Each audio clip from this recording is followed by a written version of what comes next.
네, 안녕하세요. 이제 소득세 시즌이 다가오는데요. 오늘은 개인이 이제 인적 용역을 제공함에 있어서 구분이 기타 소득으로 구분이 될 수도 있고 사업 소득으로 구분이 될 수 있는데요. 어떤 차이가 있는지 알아보도록 하겠습니다.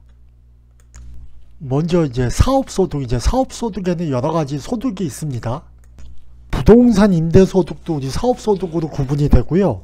네, 주택임대소득도 이제 주택임대 사업자분들 있죠. 그분도 여기 사업소득에 들어갑니다. 근데 오늘은 이제 프리랜서 인적 용역으로서 사업소득에 대해서만 지금 이제 설명을 드릴 건데요.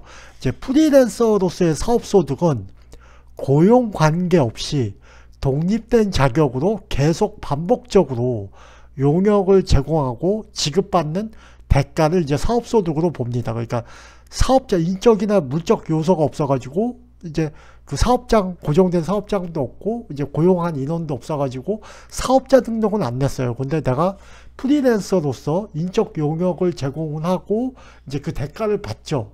이제 사업자 등록 없이. 그럴 경우에 우리 이제 그 대가가 계속 반복적인 그 대가라면은 이제 프리랜서로서의 사업소득에 해당이 됩니다.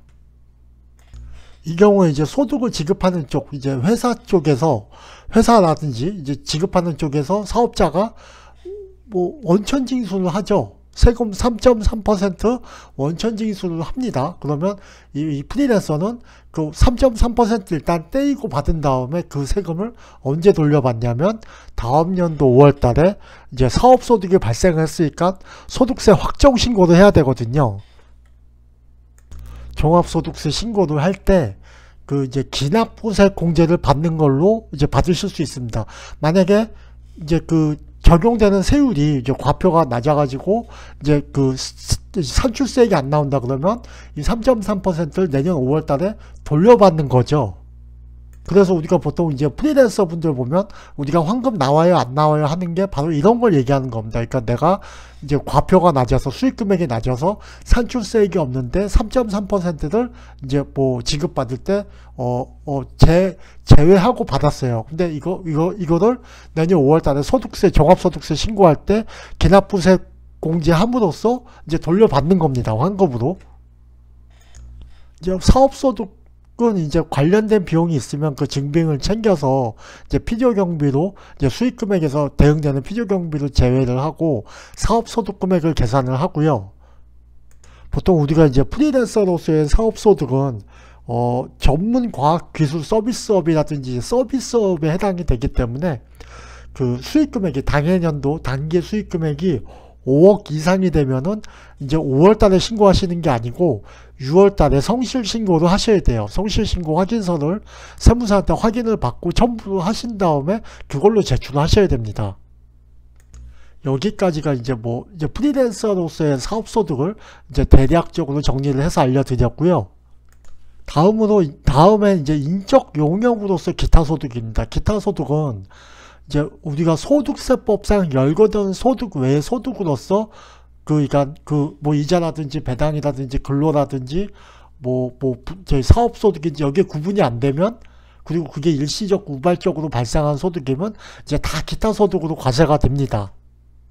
이런 기타 소득 중에서 우리가 이제 프리랜서 사업소득하고 유사한 게 하나 있어요. 이제 고용 관계 없는 자의 인적 용역 등은 이제 그 얘기는 뭐예요? 이제 저는 이제 비교도 하려고 프리랜서하고 비교도 하려고 고용 관계없는 자 인적 용역이라고 예를 들었지만 그 인적 용역 말고 다른 여러 소득도 있다는 거예요. 프리랜서와 유사한 이 고용 관계없는 자 인적 용역은 필요 경비 60%는 인정을 해줍니다. 그래서 내가 100원을 받았다 하면 내가 그 필요 경비 증빙이 없어도 60% 60원을 경비로 넣어서 40원에 대해서만 그 소득세를 납부할 수가 있어요. 어떤 경우에 그러냐면 그러니까 이제 아까 그 프리랜서의 사업소득을 구분 안 된 인적 용역의 기타 소득일 때 우리가 이제 경비로 넣을 수 있다는 거 이거 주의하셔야 됩니다. 여기 이제 아까 설명드리다 말았는데 경비 60%를 넣을 수 있는 게 이런 인적 용역 말고도 무슨 지역 지상권을 설정하고 대여하고 받는 금품이라든가 그 광업권, 어업권 일종의 무형 자산들, 이제 법에서 정한 무형 자산들을 이제 양도하거나 그 권리, 해당 권리를 양도하거나 대여하고 받는 대가도 60% 경비가 인정이 됩니다. 우리 보통은 이제 많이 기타 소득에서 경비 60% 인정되는 게 바로 이 인적 용역이에요. 프리랜서하고 비슷한 점도 많고요.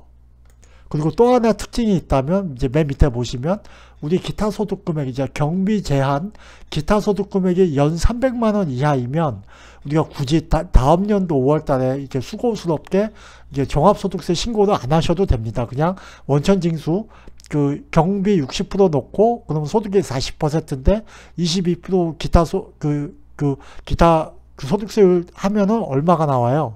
248, 8.8%가 나오죠. 그럼 그걸로 이제 납세 의무가 종결됩니다. 5월달에 별도로 신고를, 다음 연도 5월달에 별도로 신고를 안 하셔도 돼요. 그래서 우리가 굳이 이제 일시적, 계속 반복적이 아닌 경우에 이제 일시적으로 우발적, 그러니까 어쩌다 한번 생긴 인적 용역 소득에 대해서 보통 이제 경비가 60%만큼 찾기가 힘들어요. 우리가 이제 인적 용역은 보통 경비가 그렇게 많이 이렇게 없습니다. 잘 이렇게 이제 힘듭니다. 이렇게 대응되는 비용이 생각보다 그렇게 많이 나오지가 않아요. 그래가지고 경비가 60%만큼 나오기가 힘든 만약에 상황이라면은 굳이 사업소득을 선택해가지고, 그러니까 사업소득으로 원천징수 돼가지고 그걸로 신고를 하실 필요가 없죠. 그냥 기타 소득으로 해달라고 해가지고 그걸로 이제 경비 60% 인정을 받고 나머지 부분에 대해서 세금을 납부하시면 되겠습니다. 그리고 또 여기 뭐가 있어요? 이제 경비 제한 금액이 연 300만 원 이하이면 그냥 원천징수로 끝난다는 간편함이 있죠. 이제 5월달 돼가지고 잘 모르시는데 우리가 이제 기타 소득세니 사업 소득세니 종합 소득세니 이런 거 되게 힘드실 겁니다. 그래서 이렇게 원천징수로 끝내는 게 납세자분 입장에서 좋을 수도 있습니다. 네. 오늘 이렇게 인적 용역으로서 유사한 성격을 가지고 있는 프리랜서의 사업소득과 인적 용역으로서의 기타 소득을 좀 비교를 해봤고요. 이제 본인께서 이제 납세자분이 이 경우에 어느 경우에 해당이 되면 어느 게 납세 측면에서 유리한지도 이제 같이 한번 비교 설명을 드려봤습니다. 네, 감사합니다.